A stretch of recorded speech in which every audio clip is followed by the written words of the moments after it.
Guys, welcome back to my YouTube channel Vanshita Sharma vlogs. तो आज मैं जा रही हूँ सरोजनी नगर मार्केट, क्योंकि मैं वहाँ का विंटर कलेक्शन देखना चाहती हूँ कि कैसा आया है कैसा नहीं।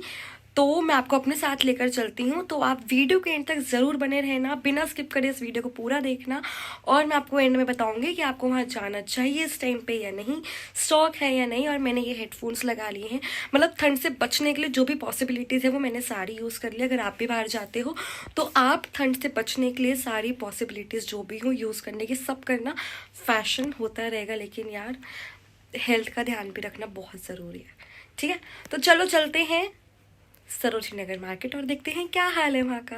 तो गाइस, मैं निकल चुकी हूँ और मैं रहती हूँ चांदनी चौक में। तो यहाँ की जो भीड़ का हाल है वो आप देख ही सकते हो, बहुत ज़्यादा यहाँ पे भीड़ होती है। यहाँ पे इंसान के ऊपर इंसान चढ़ा हुआ होता है एक छोटी सी पतली सी गली में, और फिर बहुत सा स्ट्रगल करने के बाद मैं इस भीड़ से निकलती हूँ और मेट्रो स्टेशन पहुँचती हूँ, क्योंकि सरोजनी नगर मार्केट जाने के लिए मेट्रो सबसे बेस्ट ऑप्शन होता है। तो मेट्रो बहुत सही रहती है सरोजनी नगर मार्केट जाने के लिए। तो आप भी अगर जाओ तो आप मेट्रो से ही जाना। और फिर मैं पहुंच जाती हूँ सरोजनी नगर मेट्रो स्टेशन, जिसके मैंने गेट नंबर 2 से एग्ज़िट लिया था। और मेट्रो से निकलते ही यहाँ पे कुछ शॉप्स जो है मतलब सड़क पे ही लगी हुई थी, और यहाँ पे कोट वगैरह सब कुछ मिल रहा था, लेकिन मैंने यहाँ से कुछ बाय नहीं करा। फिर यहाँ पे मेरे को दिखे इयररिंग्स, जो ये जो आंटी थी वो 100 रुपये के 4 बेच रही थी, और यहाँ से मैंने 2 इयररिंग्स लिए। उसके बाद ये जो नेकलेस है ये मुझे दे रहे थे 100 के 5, लेकिन मेरे को कोई पसंद नहीं आया। अब हम चलते हैं मेन मार्केट में। तो मेन मार्केट यहाँ से शुरू होती है। तो जब मैं मेन मार्केट में गई तो मैंने यहाँ पे सबसे पहले देखा मेकअप का सामान, लेकिन थोड़ा डाउट रहता है कि यहाँ का फेस पे ख़राब करे या नहीं। उसके बाद मैंने देखे कोट। तो यहाँ पे जो कोट थे सारे 100 रुपये के लगे हुए थे। ये जो सारे स्वेटर्स थे ये सारे 100 रुपये के लगे हुए थे। यहाँ की जो सेल है वो सबसे फेमस सेल है। 150 रुपये में यहाँ पे जो है स्कर्ट्स लगी हुई थी, जो लॉन्ग स्कर्ट्स होती है विंटर के लिए, ये सारी 150 रुपीज़ की थी। और ये लोग बहुत चिल्ला चिल्ला के बोल रहे थे 150 जैसे बोलते हैं। ऑफ कोर्स मैं वैसे तो नहीं बोल सकती। उसके बाद यहाँ पे मैंने देखे कुर्ते, लॉन्ग कुर्ते, शॉर्ट कुर्ते यहाँ पे लगे हुए थे अलग अलग प्राइजेस में, 250, 300, 150 जो भी इनके प्राइजेस थे। उसके बाद यहाँ पे कुछ जैकेट्स लगी हुई थी। तो ये जैकेट्स की जो क्वालिटी थी वो बहुत सही थी, लेकिन मैंने बाय नहीं करी क्योंकि मेरे पास ऑलरेडी है। उसके बाद यहाँ पे 150 में लगे हुए थे ट्राउज़र्स। बट ये जो ट्राउज़र्स थे इनको आप देखकर बाय करना, क्योंकि थोड़े ठीक नहीं होते हैं। उसके बाद ये जो शॉप थी यहाँ पे सारे स्वेटर्स जो थे वो 100 रुपये के थे। और फिर मैंने देखे 100 रुपये के स्वेटर्स, मतलब यहाँ पे जो स्वेटर्स थे वो मोस्टली 100, 200, 150, 250 ऐसे लगे हुए थे, मतलब हर रेंज के थे। उसके बाद यहाँ पे थे कुर्ते, सूट, प्लाज़ो और पार्टी वियर कपड़े भी यहाँ पे मेरे को दिखे।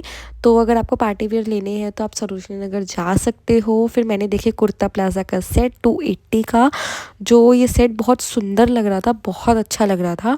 तो अगर आपको लेना है तो आप ले सकते हो। उसके बाद यहाँ पे फिर वही सब था, प्लाज़ो वगैरह सब कुछ लगा हुआ था। मतलब सरोजनी नगर अगर आप आते हो तो आपको हर एक चीज़ यहाँ पे मिलेगी। यहाँ पे हर एक चीज़ अवेलेबल होती है। और ये जो लॉन्ग वो थे कोट, तो यहाँ पे लॉन्ग कोट भी अवेलेबल थे। 250 की सेल में यहाँ पे जैकेट्स लगी हुई थी। और ये जो आंटी है यहाँ पे, इनकी बहस हो गई थी अंकल से, तो मैंने उसको ज़्यादा रिकॉर्ड नहीं करा क्योंकि ऐसे अच्छा नहीं लगता। उसके बाद मैंने देखे 100 रुपये के यहाँ पे जैकेट्स और कोट लगे हुए थे। मतलब आप बिलीव नहीं कर सकते कि वहाँ पे कोट भी 100 रुपये के थे। 100 रुपये, 200 रुपये, हर रेंज के आपको यहाँ पे कपड़े मिल जाएंगे। और यहाँ पे फॉर्मल जो हमारे कोट होते हैं, फॉर्मल कोट भी है यहाँ पे थे, जो आप अपने ऑफिस वगैरह में वियर कर सकते हो, जिसका प्राइस सिर्फ 100 रुपये का था। बहुत चीप मार्केट में आती है सरोजनी नगर मार्केट, लेकिन लड़कियाँ ले लेती हैं क्योंकि हम ज़्यादा टाइम ये कपड़े पहनते नहीं हैं। ये स्वेटर्स भी जो है वो 100 रुपये के थे, हम लोग एक दो बार ही कपड़े लेते हैं। उसके बाद यहाँ पे आती है बेल्ट्स। यहाँ पे बहुत अच्छा कलेक्शन था बेल्ट्स का, लेकिन इन आंटी ने मुझे मना कर दिया कि आप ज़्यादा यहाँ पे शूट नहीं कर सकते। फिर मुझे देखी ज़ारा की यहाँ पे कार्गो जीन्स, और यहाँ पे बहुत सारी जीन्स थी जिनका रेट 550, 650 ऐसा ही था। और यहाँ पे जो बूट्स थे वो ओनली 250 रुपीज़ के यहाँ पे बूट्स ये मिल रहे थे, और यहाँ पे बहुत ज़्यादा भीड़ जमा हो गई थी। फिर यहाँ पे आपको साड़ी भी दिखेगी, आपको यहाँ पे साड़ी हर एक रेंज की लगी हुई है, 550, 650, 700। यहाँ पे इन्होंने लिखा हुआ है कि कौन सी साड़ी किस रेंज की है। उसके बाद मुझे लगी बहुत ज़्यादा भूख और मेरी शॉपिंग कंप्लीट हो गई थी तो मैंने लिए मोमोज़ और बस फिर मैं निकल गई अपने घर की तरफ, क्योंकि मैं बहुत ज़्यादा थक गई थी, मैं अकेले आई थी। तो ये जो मेरी अकेले डेट थी आज वो बहुत अच्छी थी, बहुत क्यूट डेट थी। उसके बाद आप देख लो मेट्रो स्टेशन का क्या हाल था, बहुत ज़्यादा भीड़ थी यहाँ पे, बहुत ज़्यादा। जैसे मार्केट में भीड़ थी वैसे ही मेट्रो स्टेशन में मुझे बहुत ज़्यादा भीड़ मिली थी। और बस अब मैं ये सोचती भी जा रही थी कि बस आज कर दिए मैंने पैसे ख़राब, फूक दिए मैंने बहुत से पैसे। खैर कोई नहीं यार, इतना कमा रहे हैं तो कर ही सकते हैं इतना तो, है ना। तो अब मैं आ गई हूँ अपने घर वापस, और जो कलेक्शन था वो ठीक ठीक था, मतलब मुझे बहुत अच्छा भी नहीं लगा और बहुत गंदा भी नहीं लगा, मीडियम था कि हाँ जाओगे तो कुछ ले ही आओगे। बाकी मैंने सब कुछ कवर करने की कोशिश करी, जैसे मैंने आपको बताया कि मैं अकेले गई थी तो मैंने कोशिश करा कि मैं कवर कर सकूँ हर एक चीज़। तो अगर आपको मेरी ये वीडियो पसंद आई हो तो लाइक करना, कमेंट करना, सबके साथ शेयर करना, मेरे चैनल को सब्सक्राइब करना, मेरे को सपोर्ट करना और बहुत सारा प्यार देना। तो हम मिलेंगे अब नेक्स्ट व्लॉग में, नेक्स्ट वीडियो में। तब तक के लिए बाय, टेक केयर।